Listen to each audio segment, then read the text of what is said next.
abaartu waxa ay saameyn ku yeelatay boqolaal qoys oo ka mid ah qoysaska Soomaaliland waxaana dadka xoolo dhaqatada ee reemiga ah ka baxay xoolihii ay quudan jireen iyadoo ay abaartu markii ugu horeysay ay ku dhufatay gobolada bariga Soomaaliland isla markaana dadkii ku noolaa deegaanadaasi ay abaartu saameysay ay u soo hayaameen gobolada galbeedka Soomaaliland si ay uga helaan cunno iyo baad ay ku noolaan karaan waqtiga oo dheeraaday abaarta oo sii baahday ayaa kaliftay in dadkii u soo hayaamay gobolada galbeedka Soomaaliland iyo dadkii ku sugnaa goboladaasi ay isku mid noqdaan isla markaana ay abaartu soo gaadho wafdi ay hogaaminayaan qaar ka mid ah xildhibaanada golaha wakiilada Jamhuuriyadda Soomaaliland ayaa waxa ay la kulmeen mas'uuliyiinta gobolada Gabiley iyo Awdal iyaga oo ka wareystay xaaladda abaareed ee ka jirta goboladooda iyo sida ay ugu nool yihiin dadkii u soo hayaamay deegaanada gobolada galbeedka ee Soomaaliland waxaana halkaasi uga warbixiyay mas'uuliyiinta goboladaasi iyo qaar ka mid ah guddida heer qaran ee abaaraha ee goboladaasi wixii ka horeeyay 27 bishii koobaad gobolku wuxuu la daalaa dadka soo guurtada laakiin tirkoob iyo xaal qiimeyn xaaladda guddidu samaysay 27 bisha ayaa waxa soo baxday bishii koobaad in gobolku dhammaan isku mid yahay gobolka dhammaantii baa la soo maray tuulo loo soo seexday guddidoo dhan baa baxday meel kasta la soo maray waxa la soo gabagabeeyay in dadka soo guurtada iyo dadka dhulka degan ayna kala sooc lahayn oo la isgaaray runtii abaartu isgaarsiisay taasi waxay keentay dadkii inay isku gurguuraan in la isku gurguuro meel laga guuro barakacyo xanuuno ka dilaaca meelaha qaarkood ayaa soo baxay abaarta gobolka haysatayna waa abaar calafeed baa u horeysa oo calafkii xoolaha meesha ka baxay waxa weeye xaalad bini'aadam wax ka qaban kara way ka weynta ilaahay hada soo furto markii hore bari dadka ka soo baxay dhulka oo xogaa degan oo meelaha qaar hoos leeyahay ama qaranka aad ku taalo iyay baadeen wala soo dhaweeyay wala dejiyay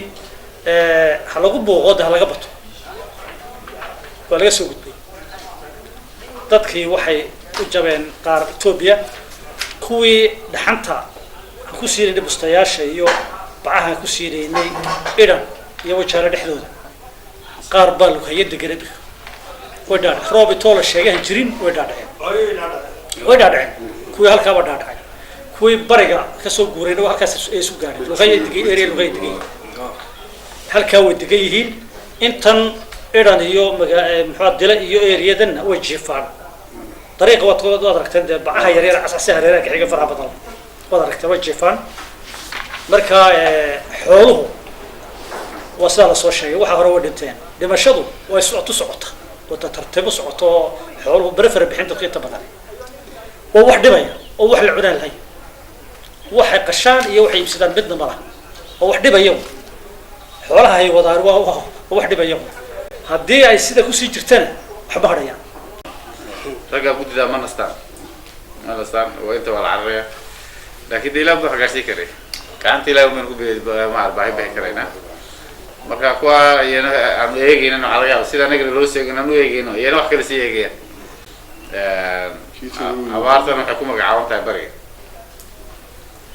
أنا كسر جورته وبالشيء إنك كسر ده بري حولي كي تجين أما برجع فوق بحنا بقلبي دي ماذا ضدهم بقوارسنا حولي هالكن يشوفي لكن ما أنت ضدك سوق قلتها وحلا من ضدك ديجك كي ضدك حبا اسمه داما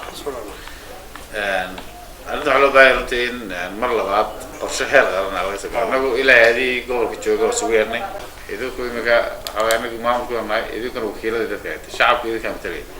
كنت قيل دام باللوباي دقمنا دلا علاش كسارني إنا دقمنا سارين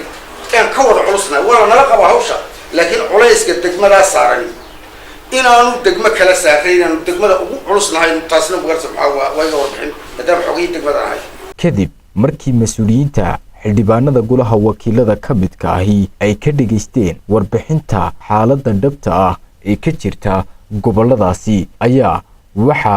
ay kormeer indha-indhayna ay ku soo mareen deegaano ay ka mid ahaayeen deegaanada hoos yimaada gobollada Awdal iyo Gabiley oo ay ku sugnaayeen dad tiro badan oo ay ka baxeen xoolihii ay quudan jireen isla markaana ka waraystay xaaladda iyo diifta ay ku nool yihiin iyo dhibaatada ay abaartu u geysatay waxaana ay intaasi ku dareen saamaynta iyo dabargoynta ay xoolaha ku yeelatay abaartu waxaana ay halkaasi uga warbixiyeen xaaladda dhabta ah ee haysata dadkaasi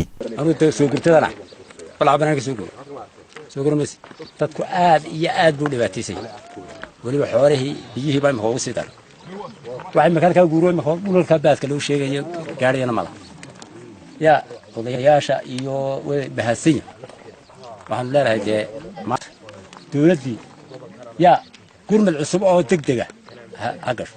guddiga abaaraha heer qaran waxaa naga soo gaadhay raashin ah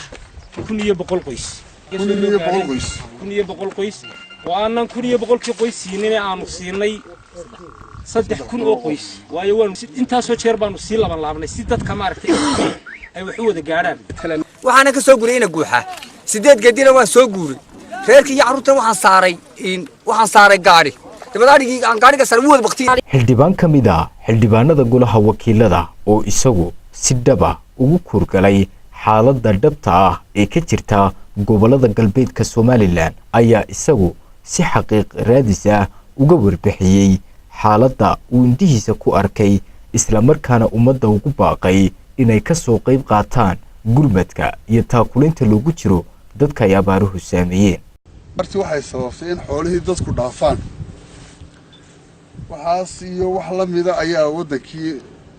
oo u baahan dee waxna la gubay waxna ay saa u yaalaan ayaa xoolihii dadku lahaayeen waa kuwa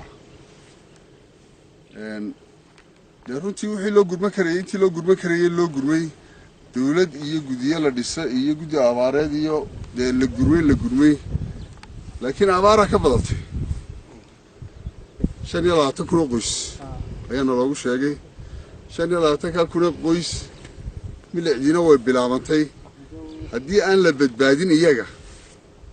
xoolo kala dhaqaaqe ee waxa weeyaan in iyaga la badbaadiyo maanta ayay u baahan yihiin